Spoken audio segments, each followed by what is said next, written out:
Хоёр санаагаа хослуулад нэг санаа гаргах. Хоёр наад хоёроо хослуулаад нэг тэгсгийгээд хийгээд ирүүл яасэл гэж бодоод байна л да. Хоёрдугаар шатнд уу? Ногоо. Эргэлдэж ярьчаад тэгээд өөр ямар хэрэглээ Хоёр ногоо. бодоод Гурван ногоо. За чамаг ёстой явсаар байгаа тэнцүүллээ шүү дээ. 12 бол дээр ажилдаг ийм угаагч ивэл харин энэ машин угаадаг хүмүүс чинь зүгээр гараараа ингэж ярьсан даа бол 12 дээр залгаад. Гэтэ бид нар ч дэрилээр хэрэглээд байгаа шүү дээ. Дэрилээр өнгөлөөд өнгөж юм. Угаадаг нь бас тийм 12 ажилдаг өнгөлдөг нь бас тийм болоод хэрэгтэй юм аа. Тэ. За. Олон санаатай орж ирээд олон санаагаа нэгтгэсээр байгаа л тэнцлээ дээ.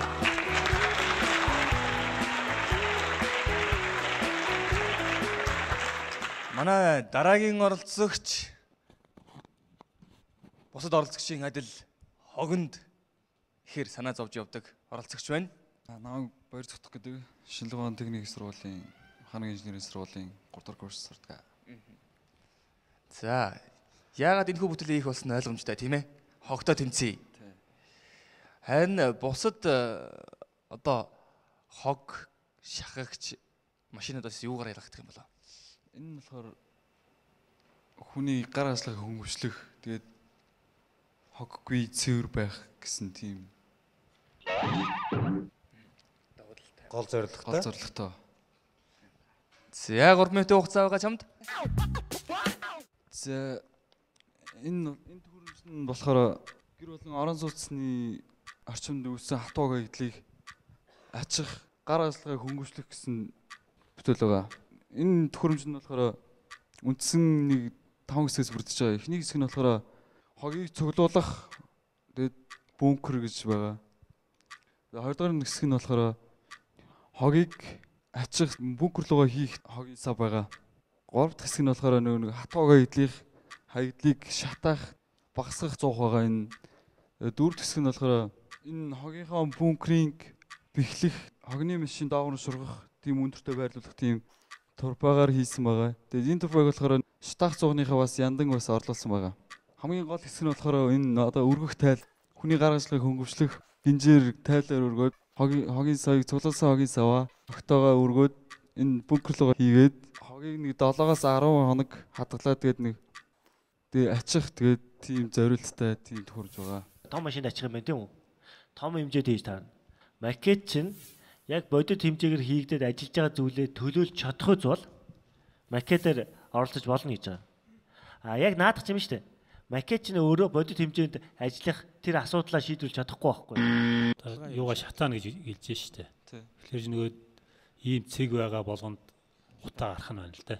Тэгтээ штэ зохион бүтээгч хүн болвол тэр асуудлаа нэлээд сайн судалсан байх хэрэгтэй. Тэгээд төлөвлөгөөтэй хэд одоо ийм хийсвэр бас юутай бас байж болохгүй гэж бодож байна л да. Тэгээ одоо энэ хог аждаг машинууд ч өөрөө ингээд бүр авсаархан юмнуудтай байгаа штэ. Шийдэлтэй. Нэг үгүй гэсэн хариу авсан байна. Баяр тогтгоо. За миний дөө энэ одоо хийц чинь хитрхийн макетер чи яг тооцоод бодтой гарлаач гэсэн. Яг бодит хэмжээнд механикийн тооцоонууд нэгэд маш хүндрэлтэй. Тэгэхээр нэгэд хог шахдаг машин байгаа юм чинь ахаад энэ дээр шахана гэдэг хэцүү. Яг чиний хийц бол нэлээд төвөгтэй түүхий хийж байна. Тэгэхээр энэ удаад энэ санааг бол дэмжихгүй. 3 үгүй гэсэн хариулт авлаа. Баяр тогтгоо. Гэхдээ битгий урам уграарай. Зохион бүтээх хөрвүүлээрэй.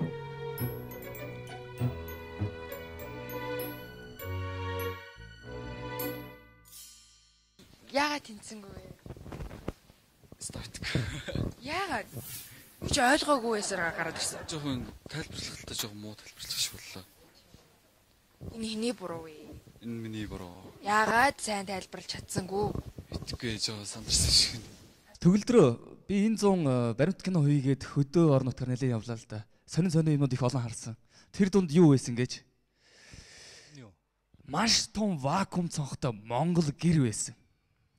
Вакуум цонхтой Монгол гэр өөрөө цонхохгүй шүү дээ. Ер нь бол харин вакуум цонхтой Монгол гэр. Чи гэр харсандаа итгэлтэй байна. Итгэлтэй байна. Байшин биш үү? Биш.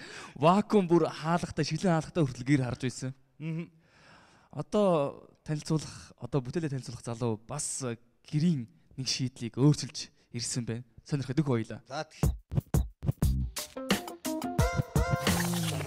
ямар шин санаа бүтээлтэй манай нэвтрүүлэгт ирвэ? 20 дугаар зууны Монгол герман тоонтой өрхтэй байсан бол одоо 21-р зууны Монгол гэр маань өрх байхгүй цонхтой болжээ. Энэ санаагаа л хэлэх гэж ирсэн дээ.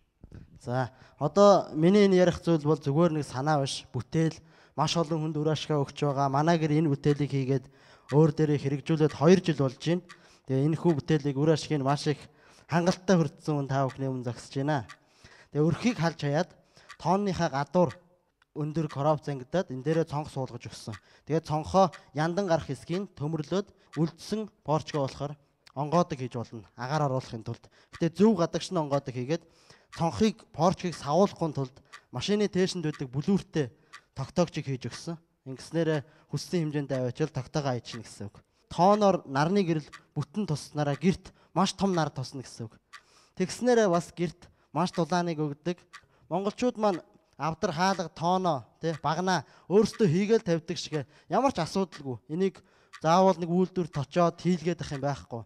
Гэртээ хийгээл тавьчихна. Ерөөсөө амархан. Ер нь бол тоон хийгээгүй нарыг томруулах төсөл юм байна. Монгол гэр дотор нарыг яаж томруулах болов? Томруулж болох вэ гэдэг. Маш том нар тусах нь шүү дээ, тийм ээ. Монголчууд маань гэрээ дулаалах гал дээврээ зузаалал хаяага манаал хаалгаа нэмнэл те маш олон дулаалгын аргыг хэрэгэлдэгч тооноор дулаалтыг ерөөсөө багасгаж чаддгүй. Тим юм ерөөсөө хийгээгүй байдаг байх л та. Тэгээ би энэ санаа хийсэн юм. Завханд танах шиг ийм цонхтой айл хэр байдаг? Цөөхөн баха. Манай яг хийсэн нэг 3-4-ийг манайх хийж нэг төрлүүдийн таньдаг хүмүүстэй өгсөн байдгийн. Тэгээ өөрсдөө хэрэгэлдэг. Манай тэмцээний юу чинь хүний үйл ажиллагааг хөнгөвчлсөн техникийн шийдэл гэж байгаа шүү дээ. Салхи орохгүй маш дулаахан болно гэж байгаа шүү дээ. Ерөөсөө тэгснээрээ бас гал төлөх ажлыг хөгжүүлэх юм болоо. Тэрийг дагаад нүүрсэнд явна, нүүр сухна, худалдаж явна тэр айгүй олон хөтөлбөр хөгжүүлэх юм шиг байл та. Баг төснээрээ бас одоо энэ хотын утаа бас багасна гэж бас тодорхой хэмжээгээр багасаа. Гэтэ завханд байгаа шүү дээ цонхон. Шүү дээ тий. Энийг миний санааг хүмүүс мэдэж авснараа тий хотын айлууд ч гэсэн хэрэгжүүлж болох байхгүй. Чинийх маш зөв. Би дэмжиж байна. Тэгээд энэ хамгийн гол нэг айлуудын тооны эгэн тойгоо агаар сэгдэг штэ. Тэрийг бол чинь дөрвөлжин ханаар давуулсан. Тэгэхээр чи маш огтоо басан энд патент авах хэрэгтэй. Энэ Монголын одоо олон үйлдвэрлэгч байгаа бол эдгээр холбоо тогтоох хэрэгтэй. Энэ бол эдийн засгийн маш өндөр үр ашигтай. Энэ бол хүний үйл ажиллагааг хөнгөвчлсөн шинэ технологи, шинэ бүтээл мөнгөөр би нэг мөнгө гэж хэлнэ. Яг тэгвэл энэний цаана маш эдийн засгийн үр ашиг маш одоо энерги хэмнэл мөнгө хэмнэн утаа багасна. Энэ санаа нэг сонин өгөрмөц их таалагдж байна. Гэхдээ танаг одоо шинэ яг мал дээр байдаг аливаа эсвэл суурин байна. Тэгээ нүүдэг айлуудад коропин дээр углуург нь салдаг хийцэн байхгүй. Цохоод салгачдаг. Тэгээ эргүүлээ өгсөрчдөг. Энэ коропин салгаад тэнгууд цонхчин ерөөсөө ганц нэмгэн автах юм байгаа шүү дээ. Тэгээд салгаад тоонны бас цамхрааг энэ манах гэртээ болохоор тоонны цамхрааг автсан байдгийг. Ерөөсөө цонх монх арчхад амархан. Тэр нь чинь тэглэх юм байхгүй тий. Тооныг ерөөсөө дугуй цагирга. Тэгээд ганц ингэ тушж өгсөн. Цамхрааг нь аваад тэгж бас гэртээ хэрглэж байгаа. Миний хувьд уучлаарай. Яг дугуй гэр дээр юм дөрвөлж юм байхаар жоохон тэр хэлбэр төрсөөлж жоохон санаа харагдаад. Үнэхээр тэр вакуум гэдэг утгаараа бол их зүгээр санаа. Гэхдээ энийг бас заавал юм дөрвөлж юм биш. Дугуй хэлбэртэйгээр бас тавьж болно шүү дээ, тийм ээ. За тэгвэл шүүгчид ямар саналтай байна бүгдээрээ сонирхъя. Нэг асуулт байна. Халуун зун яах вэ гэдэг. Халуун зун бүх порчгийг онгоодог хийсэн байгаа байхгүй. Ерөөсөө бууж өгөхгүй л гэдэг шүү наач. За тэгэхээр ер нь бол дараагийн шатанд зөвхөн дулааны алдагдлыг бууруулах гэлтгөө. Гэрэлтүүлгийг нэмэгдүүлнэ гэж байна шүү дээ. Янз бүрийн нэмж. Тэр санаагаа нэмээд ороод ирсэн тохиолдолд дэмжиж байна. Гэр болгон чинь өөр байгаа шүү дээ хэмжээ. Тэгэхээр чинийх чи яг нэг загвараар нэг төр бас төвөгтэй. Тэгэхээр тэрийг яа тохируулах вэ? Тэгэхээр тэр болгоныг шийдэх хэрэгтэй. Тэгээд дараагийн шатанд яг хийцнэр чи хараад чи эдийн засгийн тооцоог сайхан бичээд тэгээд авчраараа дэмжиж байна. Тэгээд дараагийн шатанд яг барьцсан байдлаа авчирж үзүүлээ бол зүгээр эсвэл бичлэгээ хамгийн гол нээж хааж байгаа, салхи оруулж байгаа, огсорж байгаа тэр бичлэгтэйгээ тэгээд болж өгвөл тэр гэрэлтүүлгийн асуудлаа нэмээ шийдчихвэл сайн байна. Тэгээд дэмжиж байна. Уун тим гэсэн хариу тэнцчлээ штэ. Яг одоо камер руу орж байгаа завханчуудаа мэдчилгээ төвшүүлээч. За намайг таньдаг би хамгийн гол нь аавда мэдчилгээ төвшүүлмээр байна. Аав маань надад маш их тусалдаг. Аавтайгаа хамжижил бүх юм хийдэг. Аавдаа бол намайг сандаг. Манай Баянц сумынхаа бүх хүмүүст тэнцчлээ.